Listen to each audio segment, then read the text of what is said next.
week 2. Got an email saying that campus is closed today, so there'll be no classes in person because of the weather.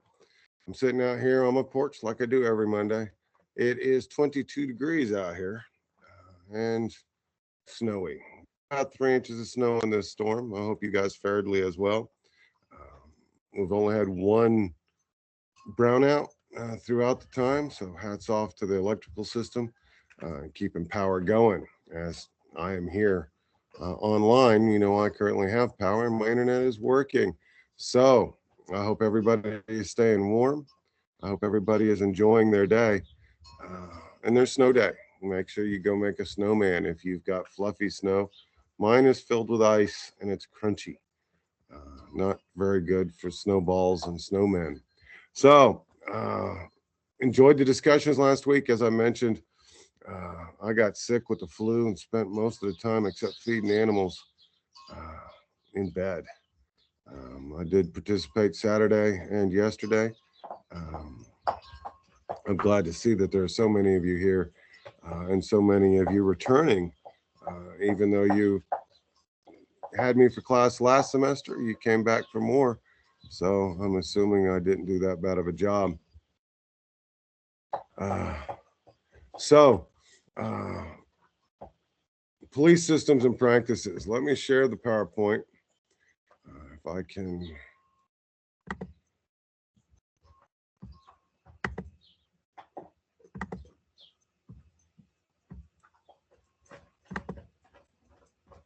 Let me share the entire screen. Means I should be sharing my screen. And now I'm going to, wow, that's really cool. Open up my PowerPoint.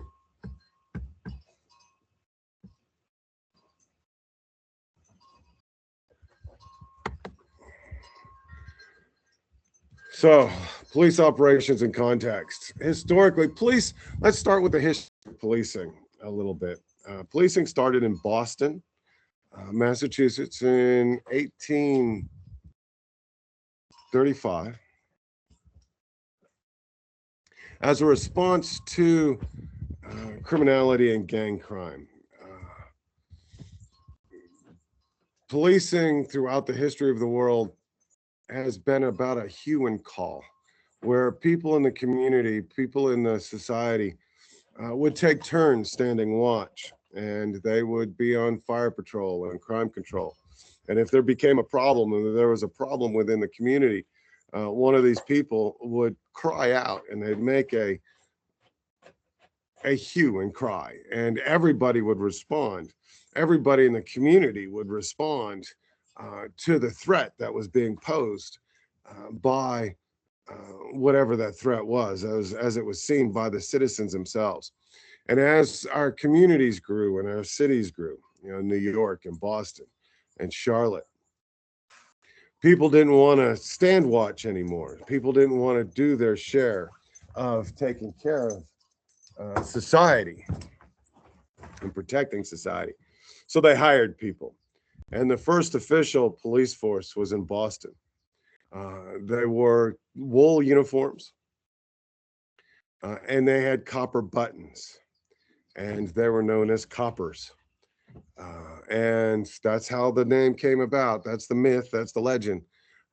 Police officers were known as coppers because of the copper buttons on their pants and on their shirts. And then that eventually shortened to cop. A lot of people say it's constable on patrol. Well, they made constable on patrol fit the cop. Cop is shortened for coppers. Coppers is because of the uniforms that they wore. Boston PD still, last I knew, they still had a tradition of having a copper button. And then policing ventured out from there and beyond there. This chapter will begin by examining the various changes affecting police operations and the evolution of those changes. Another area greatly influenced operations includes ethical decision making. I know a couple of you had mentioned in your introductions that you were interested in ethical decision making. And this is important in policing because the police officers are the face of government. You don't always know who your mayor is. You don't always know who your state, local representatives are, but you know who your police are. You know who law enforcement are. And the law enforcement is the face of government, and it's important that they act ethically and within and make ethical and moral decisions in their process. Okay, so the view of contemporary law enforcement, as conclusions from Police Magazine in 2008, is that there are not enough police officers on the street. Demographics show uh, that law enforcement is changing. You know, back in the 1800s, early 1900s, uh, law enforcement were white Irish Catholics and Christians and Protestants. Training methods are rooted in tradition. We're seeing that we have greater diversity within the police department. Another one of your classmates mentioned wanting to be part of a police department which has more diversity. And we're seeing a whole lot more diversity within policing in America. We're finding that we are looking to the community again to police. So if the community is 67%, 70% Hispanic, they're going to do their best to recruit from the Hispanic population. If the population is mostly Korean, we're going to go Korean. If it's mostly African, we're going to look for Africans to police. Because, as one of you mentioned this week in the discussions, diversity and understanding cultural diversity is extremely important to policing today. Okay. Gangs are a problem, especially in the city.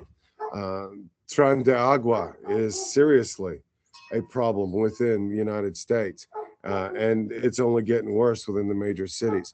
Less than lethal force can also be controversial because if you're using less than lethal force, it doesn't always uh, help your uh, suspect to become subservient.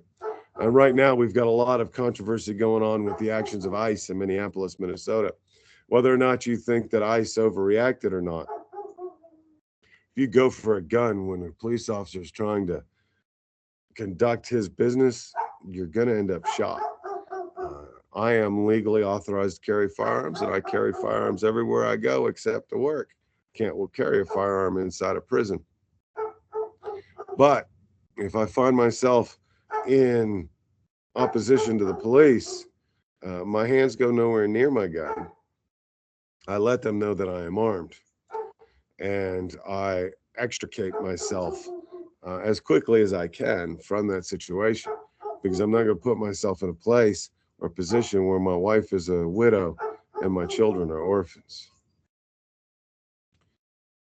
So changes that affecting police operations is public and society. It's about changing public. It's about changing society.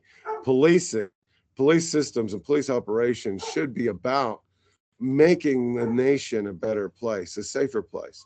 We have an aging U.S. population because we don't have, the Xers and now the millennials are not reproducing as much as the previous generations were. As a Gen Xer, I'm one of the first Gen Xers. I have 4 children. I have a daughter that has 1 child. I have a daughter, and then my daughter and son, another daughter, another son have 3 children each.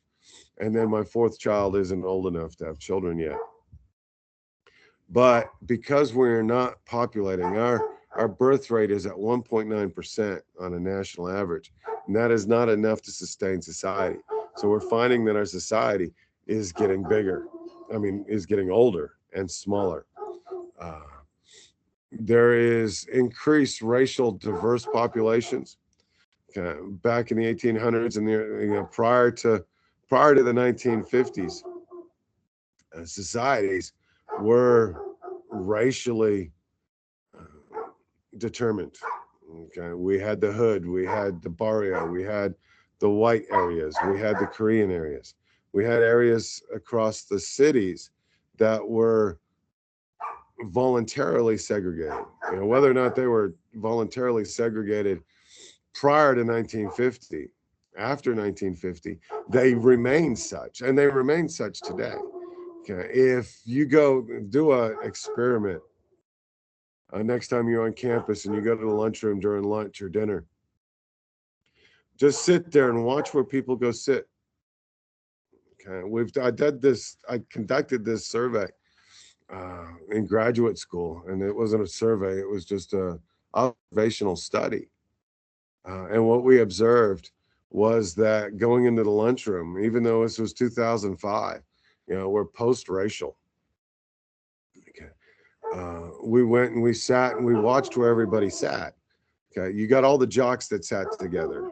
Okay, but outside of the jocks, outside of the athletics department, people sat according to race.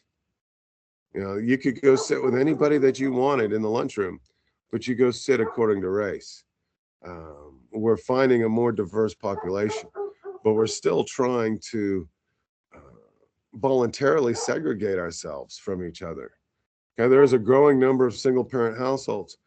Michelle Alexander, in her book, um, Mass Incarceration, the New Jim Crow, she talks about how we're finding that racial and ethnic minorities are growing up in single parent households. We find, for an example, for fact, for research, we see that uh, if you grow up in a single parent household, statistically, you're more likely to participate in crime and criminal activity.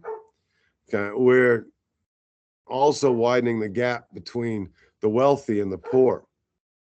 And there needs, like one of you mentioned, there does need to be an increase in cultural sensitivity. Historically, young white men straight out of the military would join the military. Uh, we're seeing greater racial and gender heterogeneity today. We're seeing more women in the police force. We're seeing more racial and ethnic minorities in the police force. Uh, we're also seeing that you're better educated. Well, we have criminal justice programs in just about every college in the country, and the criminal justice programs should be normally are the largest academic programs in the university. Uh, Police departments are starting to require more education. If they're not requiring you to be educated to become a police officer, they're requiring you to become educated to get promoted, to leave the street, to become a detective, to become a patrol sergeant, a lieutenant, a captain, a chief of police. More and more education is being required. I've lived that in my own experience in corrections. I was fresh out of the military. I wanted to become a probation officer, and they told me I needed to have a degree, so I went to college. I became a correctional officer because they told me I needed experience. And then I became a probation officer. And when I wanted to promote, I promoted from a general probation officer to a substance abuse, domestic violence probation officer. But beyond that, I needed to have a graduate degree to become a supervisor and to run my own agency. So that's what I went and did. I wanted to start a 4-year degree program, which Dr. Wilson and others there at the University of Arkansas Fort Smith have presented on and wrote a paper on about the Bachelor's of Arts in Applied Sciences and the importance of this degree. I wanted to get this done, and I was told that I can't do that without a PhD, so that's what I did. I went and got a PhD. And then when that didn't work at the junior college level, I went to the university level. I worked with Dr. Wilson at UTPB to try to establish a Bachelor of Arts in Applied Sciences to help the junior colleges and the community colleges to provide a 4-year degree program.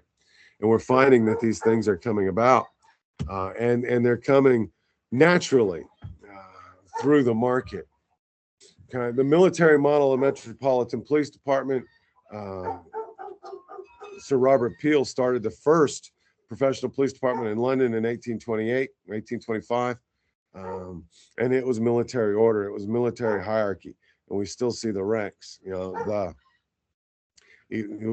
The patrol officer, the corporal, the sergeant, the lieutenant, the captain, the deputy chiefs, the chiefs. Okay, this is participatory leadership. Okay, we've seen some departments developing other models, which is a business model or a corporate model. We're seeing an increase in where police officers or police departments are allowing the patrol officers to have input into the future, into how things go. As a chaplain in the chaplaincy, rehabilitative and volunteer services, I get a lot of input on what happens on the prison, even though I'm not in the security structure and security command structure of the prison system. I have a lot of influence on the activities that inmates have. And we're seeing the same thing reflect in policing, with community-oriented policing and getting the opinions or the voices of the community, and then of the rank and file officers, and moving upwards. This is a transformational leadership. Standard set by law enforcement in Texas. It is TCOL, the Texas law enforcement licensing. It's an independent nonprofit organization. They supervise and they monitor law enforcement activities across the country. This improves the delivery of public safety features. It maintains a body of standards, and it has an oversight committee that's outside of law enforcement itself. It's developed by public safety practitioners, by academics. They recognize professional excellence, and they use research data-driven research to find out the best practices for law enforcement and policing. Okay, the change in community involvement, we are moving more away from a militaristic form of policing to police systems, to community-oriented policing. And something that I've advocated since I became a professor in 2006, some 20 years ago, is community-oriented policing. I challenged the students in my classroom, once you got in a patrol car, to get out of that patrol car. Okay, I know you've got your place to patrol, and you're supposed to be doing things, but you need to get out of that car. You need to meet your community. Okay, there's an us versus them mentality that's been created, and we need to overcome that us versus them mentality. We need police officers to get out of the car and to go talk to people. Say, we're trained, living in the inner city, which, as you can tell from my background, I don't live anywhere near the inner city. We're trained not to trust police. We're trained that the police are not our friends. As a society, this is detrimental to the policing. So you need to get out of the car and you need to form relationships with the people. The best sheriff I ever met was in Pecos, Texas, in Reeves County. I'd gone up there, my bank was in Reeves County, and I went to Reeves County to deal with some banking. My bank is still in Reeves County.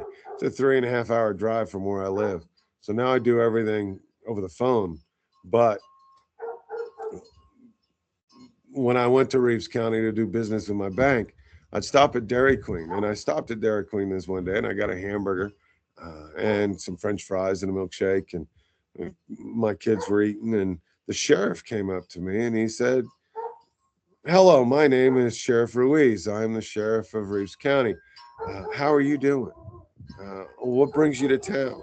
Okay, so, and then I said, "Why are you interested?" Because I know this isn't big town America. This is Pecos, Texas. I like to know the people that are in my town, and I like to get to know them, and I like to form a relationship with them, so that we can have a better community and a better society. It was quite impressive to me that this sheriff, even though he's inside the city limits, he came in and sat down and he talked and he spoke with me. He spoke to everybody in Dairy Queen. He said this was a common practice of his. Okay, using partnerships and creating relationships within the community allows you to proactively address immediate conditions, immediate concerns. It's considered geopolicing. Geopolicing is proactive, not reactive. Okay, policing up until 9/11, well, even since 9/11, has been reactive. There is a crime, police go where they respond to the crime, and then they make an arrest, and then they go through it.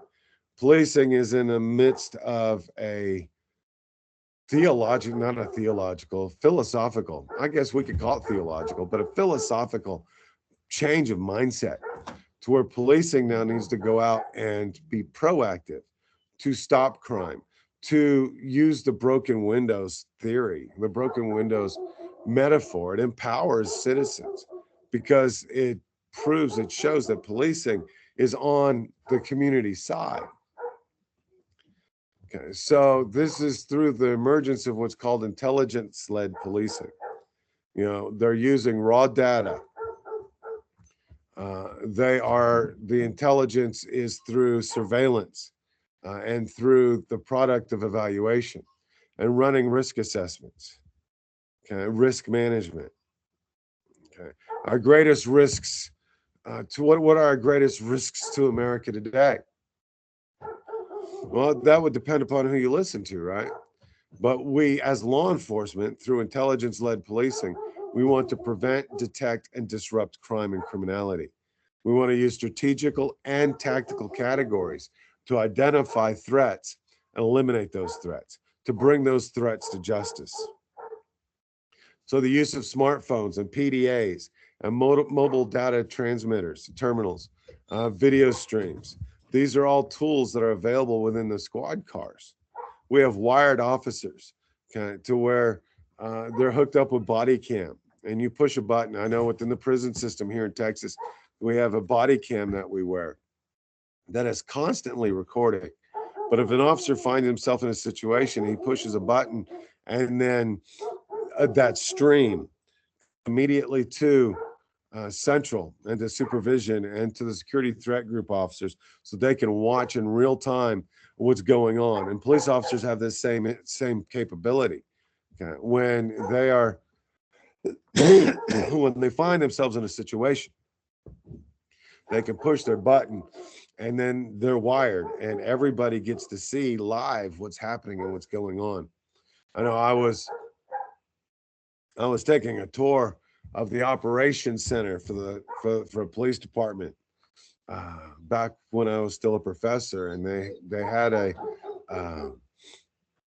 they were in the midst of serving a warrant, and the body cams, everybody pushed the button on their body cams, so you had 5 different guys view vantage points because of the body cams that they were wearing, and it gave them the ability to it gave them the ability to watch real time and record real time what was going on with this bust.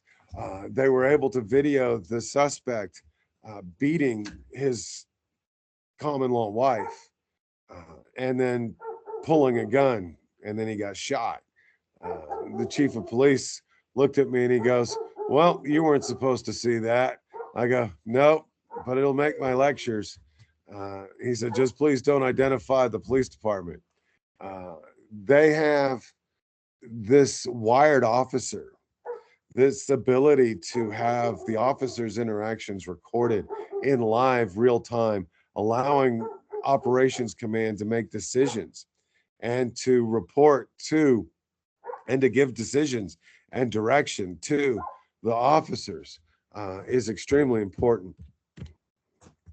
So the agency's mission, any agency's mission, is the reasons for its existence. The mission statement, we've always heard, to protect and serve. Well, no, to protect and serve is the academy answer. What is the purpose and the reason for your police department? I'm going to give an extra credit opportunity right here in your discussions for this week. I want you to give me a mission statement for a police department that would serve as the guide. It needs to be easy to understand. It needs to be, um, let me move this up here out of my way. It needs to be widely known. It should be easy to understand and easy to repeat. Okay, to protect and serve is easy. Give me one for your police department. You're the chief of police. Okay, so after you answer this week's discussion question, go sign off and then go PS. The mission statement for my police department is such and such. And I will give you extra points on this week's discussion forum. It needs to be a steadfast guide. It has to be a beacon that every member of the police department can agree to and to sign up on.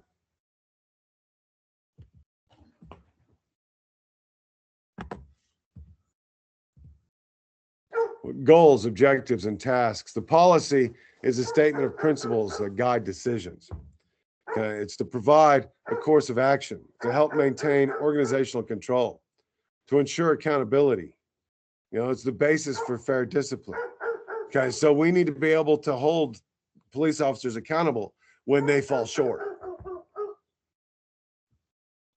What are the procedures? What are we supposed to do? I live by policy. My contract of employment is policy. Okay. And if policy is violated,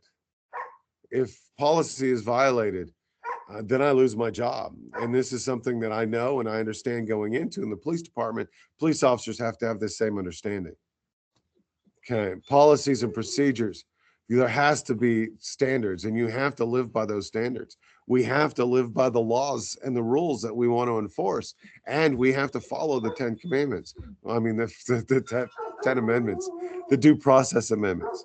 Okay, the due process amendments are, illegal search and seizure, the right to trial, the right to a jury trial, the right to an attorney, protection from cruel and unusual punishment, protection from excessive bail. Okay, the right to due process. Okay, our right to day in court. The right to see the witnesses against us. Okay, the rules that are put out by lower government, have the force of law, and we need to follow them. We have to be above approach. We have to be above reproach.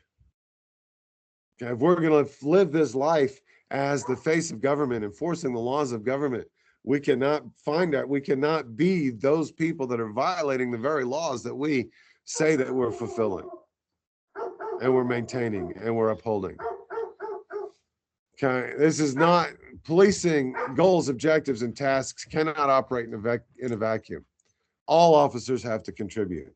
This isn't just something one person does. Oh, well, the chap will deal with that. Chap's our ethical man. We don't need to worry about anything else that we do because the chap's got our back. Well, the chap's only got your back as far as policy allows you to go. Okay, and every officer needs to live by this standard. We need to evaluate ourselves. We need to allow ourselves to be evaluated.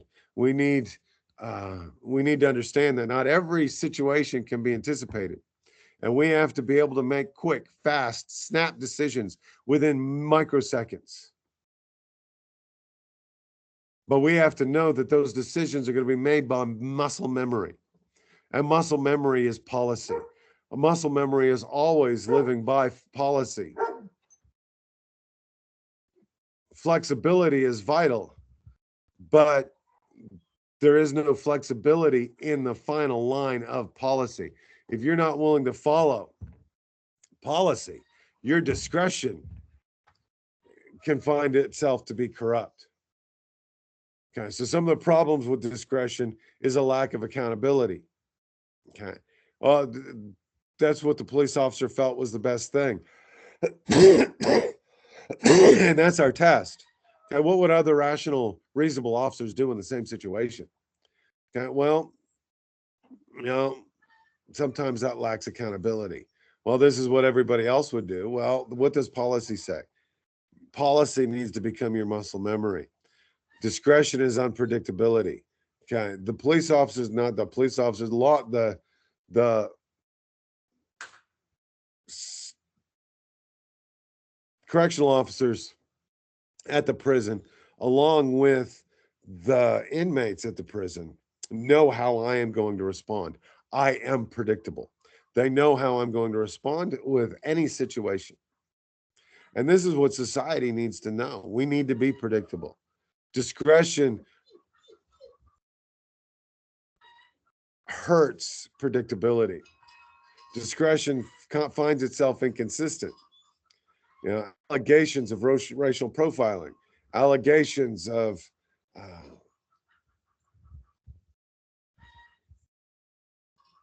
that come about, the allegations that come about are unpredictable from one officer to the next based upon that officer's perceptions, okay, and what the officer feels and what the officer is believing. So we need to find a balance. There are two factors that you need to keep in mind when we're wanting to limit discretion. Primary goals for the department, clear policies and procedures. You want to maintain a balance between needs and discretion. If you, as an officer, are living in accordance with the policies and procedures of the agency, your discretion will fall in line. It'll be muscle memory. It will fall in line with policy and procedure. You need to read your policy. You need to read your procedure. Whenever you've got downtime, you need to be reading policy so that you understand policy, so that every decision that you make, every snap decision, every every discretionary decision that you make is based on policy. Problem solving, applying concepts, designing plans of action. These are things that we need to do. Each officer approaches problems from different perspectives, from our life, from our experiences, from what we know. Growing up in the inner city, growing up in East St. Louis, I went to high school outside of East St. Louis. I have my own prejudice and my own preconceived notions on how certain people are going to respond to certain things and certain actions. So, but my foundation is based upon my ethical concepts. It's based upon my observance and understanding of policy and procedures. So, in summary, those who are engaged in police operations must consider the important challenges affecting them. Today's police recruits include fewer people with military background. Okay. They include more women, more racial and ethnic minorities, more cultural minorities.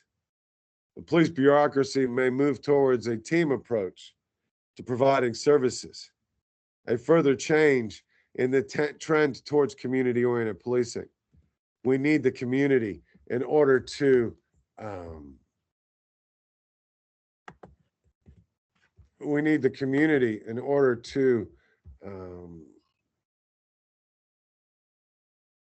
effectively. Here's my mouse. In order to effectively and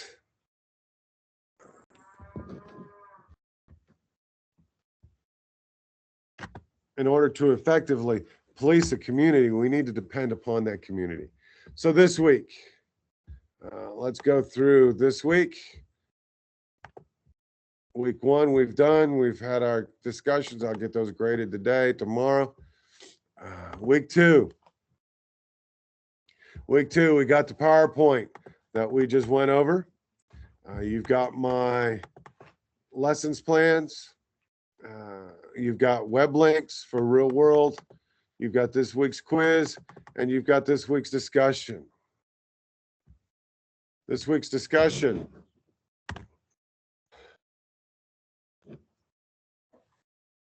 is, why is discretion necessary? Part of police officers' job.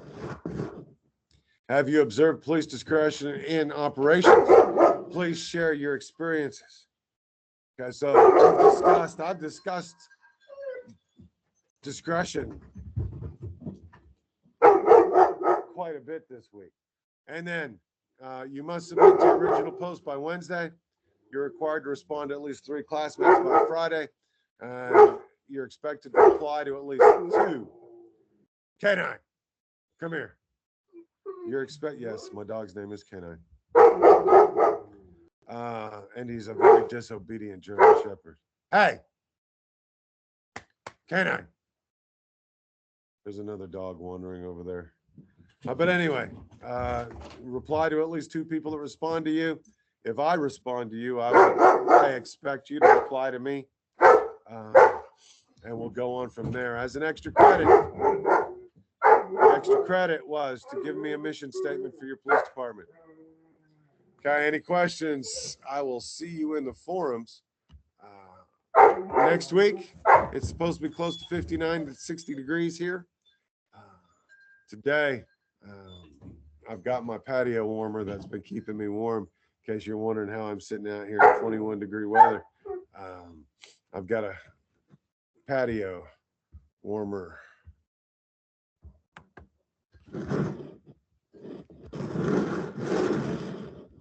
Right there. So my patio warmer has been keeping me warm in this temperatures in this winter. I hope that you have a great week. I hope you survive this winter storm without problems. And I will see you in the forums.